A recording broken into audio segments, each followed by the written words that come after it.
वक्त बदला, सोच बदली, लेकिन वक्त के साथ एक चीज नहीं बदली, वो है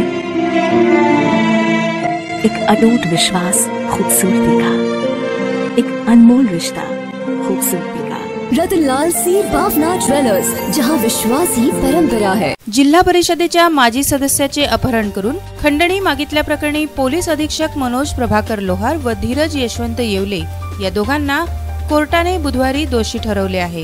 तसेच या प्रकरणातील तिसरे आरोपी चाळीसगावचे तत्कालीन पोलीस उपनिरीक्षक विश्वासराव निंबाळकर यांची निर्दोष मुक्तता करण्यात आली आहे।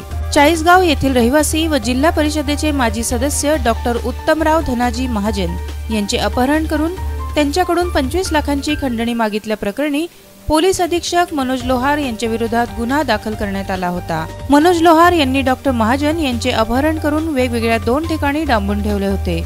त्यामध्ये आम्ही एकूण 16 साक्षीदार तपासल्यानंतर आज तत्कालीन पोलीस अधीक्षक मनोज लोहार, धीरज यशवंत येवले यांना भारतीय दंडविधानाचे कलम 342, 343, 346, 364 अ, 506 या गुन्ह्यांखाली दोषी ठरवण्यात आलेलं असून यांना शिक्षा जी आहे ती 19 तारखेला 19 जानेवारी रोजी सुनावण्यात येईल। ही घटना 30 जून 2009 रोजी चाळीसगाव येथे घडली होती। दरम्यान मनोज लोहार यांची जळगाव जिल्ह्यातील कारकीर्द वादग्रस्त ठरली होती।